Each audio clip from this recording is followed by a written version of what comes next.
नमस्कार शेतकरी मित्रांनो, कृषी कल्याण युट्यूब चॅनल मध्ये सर्व शेतकरी बांधवांचं हार्दिक स्वागत। तर शेतकरी मित्रांनो, राज्यातील 27 जिल्ह्यातील शेतकरी बांधवांसाठी आनंदाची बातमी आहे। कारण की मित्रांनो, राज्यातील 27 जिल्ह्यातील शेतकरी बांधवांच्या खात्यामध्ये रब्बी पीक विमा 2023 च्या पीक विम्याच्या वाटपाला सुरुवात झालेली आहे। त्यामुळे या 27 जिल्ह्यातील शेतकरी बांधवांसाठी अत्यंत आनंदाची बातमी आहे। तर मित्रांनो, आपण या व्हिडिओच्या माध्यमातून ते 27 जिल्हे कोणते आहेत, याचबरोबर त्या 27 जिल्ह्यातील जवळपास कोण्या पिकासाठी पीक विमा जमा होत आहे, हेक्टरी किती रुपये जमा होत आहे, आणि मित्रांनो सगळ्यात महत्त्वाचं म्हणजे तुमच्या खात्यामध्ये हा पीक विमा कधी वितरित होणार याच्या संदर्भात संपूर्ण डिटेल मध्ये अपडेट आपण या व्हिडिओच्या माध्यमातून जाणून घेण्याचा प्रयत्न करणार आहोत। तर नमस्कार, मी ज्ञानेश्वर सवणकर स्वागत करतो कृषी कल्याण युट्यूब चॅनल मध्ये। तर शेतकरी मित्रांनो, आमच्या चॅनलवर जर नवीन असाल चॅनलला नक्की सबस्क्राइब करायला विसरू नका, जेणेकरून शेती संबंधित असेच नवनवीन अपडेट्स तुम्हाला सर्वप्रथम आमच्या चॅनलवर पाहायला मिळतील। तर चला तर मित्रांनो, व्हिडिओला सुरुवात करूया। तर शेतकरी मित्रांनो, राज्यातील 27 जिल्ह्यातील शेतकरी बांधवांसाठी आनंदाची बातमी आहे। मित्रांनो, नऊ विमा कंपन्यांच्या माध्यमातून 27 जिल्ह्यामध्ये खरीप हंगाम रब्बी हंगाम 2023 च्या पीक विम्याचं वाटप सुरू झालेलं आहे। याच्यामध्ये मित्रांनो, पहिली विमा company oriental general insurance company limited या विमा कंपनीच्या माध्यमातून नाशिक जिल्ह्यातील शेतकरी बांधवांसाठी आनंदाची बातमी आहे। नाशिक जिल्ह्यामध्ये ज्या ज्या शेतकऱ्यांनी आपला रब्बी पीक विमा भरलेला होता, असा रब्बी पीक विमा भरलेल्या क्लेम धारक केलेल्या पात्र लाभार्थ्यांच्या खात्यामध्ये या रब्बी पीक विम्याचं वाटप सुरू झालेलं आहे। याचबरोबर ओरिएंटल विमा कंपनीच्या माध्यमातून जळगाव जिल्ह्यामध्ये सुद्धा रब्बीच्या पीक विम्याचं वाटप सुरू झालेलं आहे। सोलापूर जिल्ह्यामध्ये सुद्धा पीक विम्याचं वाटप सुरू झालेलं आहे आणि सातारा जिल्ह्यामध्ये सुद्धा वाटप सुरू झालेलं आहे।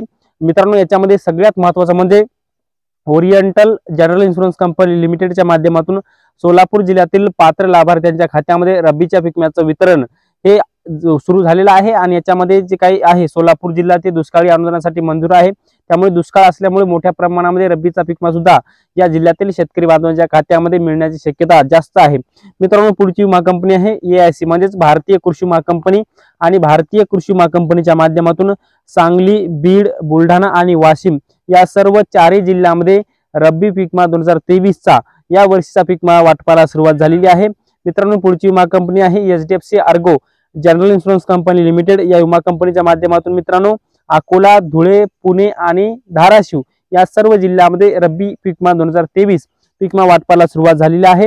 पुढचा जिल्हा आहे, पुढची विमा कंपनी आहे universal Sompo general insurance company limited या विमा कंपनीच्या माध्यमातून जालना, गोंदिया, कोल्हापूर या तिन्ही जिल्ह्यामध्ये रब्बी पीक विमा 2023 चा वाटपाला सुरुवात झालेली आहे।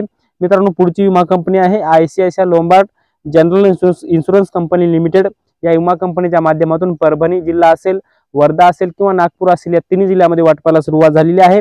पुढची विमा कंपनी आहे SBI life general insurance company limited या विमा कंपनीच्या माध्यमातून लातूर जिल्ह्यामध्ये रब्बी पीक विमा 2023 च्या पीक विम्याच्या वाटपाला सुरुवात झाली आहे।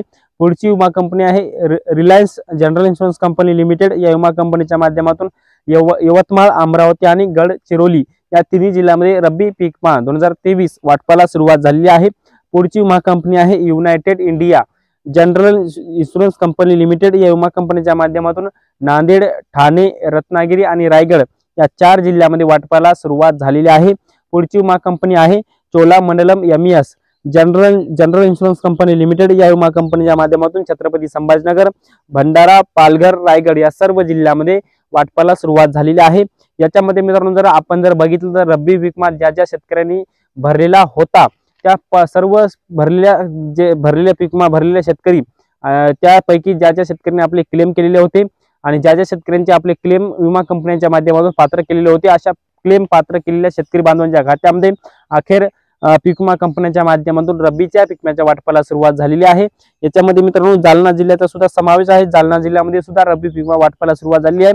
ज्या ज्या जिल्ह्यातील शेतकरी बांधवांनी जवळपास या 27 जिल्ह्यातील ज्या ज्या शेतकऱ्यांनी आपला ज्वारीचा पीक विमा भरलेला होता, क्लेम केलेला होता, याचबरोबर हरभऱ्याचा पीक विमा भरलेला होता, क्लेम केलेला होता, अशा हरभरा आणि ज्वारीच्या पीक विम्याचा वाटप हे सुरू झालेलं आहे। याच्यामध्ये 15,500 रुपयापासून ते 22,500 रुपयापर्यंत प्रति हेक्टर शेतकरी बांधवांच्या खात्यामध्ये पीक विम्याचं वाटप सुरू झालेलं आहे। ज्या ज्या शेतकऱ्यांनी रब्बी कांद्याचा पीक विमा भरलेला आहे, अशाही शेतकरी बांधवांच्या खात्यामध्ये पीक विम्याचं वाटप सुरू झालेलं आहे। याच्यामध्ये मित्रांनो प्रामुख्याने रब्बी पीक विमा 2023 जे काही शेतकऱ्यांचा 25% अग्रिमचा जो काही रब्बीचा पीक विमा जो होता ते अखेर विमा कंपनीच्या माध्यमातून वाटपाला सुरुवात झालेली आहे। तर मित्रांनो, आपण या व्हिडिओच्या माध्यमातून रब्बी पीक विमा 2023 याच्या संदर्भात एक छोटंसं अपडेट जाणून घेण्याचा प्रयत्न केलेला आहे। हे अपडेट तुम्हाला कसं वाटलं कमेंट बॉक्समध्ये नक्की कळवा।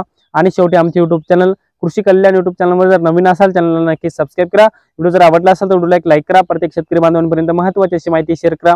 तर मित्रांनो तुर्तास इथेच थांबतो। तोपर्यंत सर्वांचे मनापासून धन्यवाद।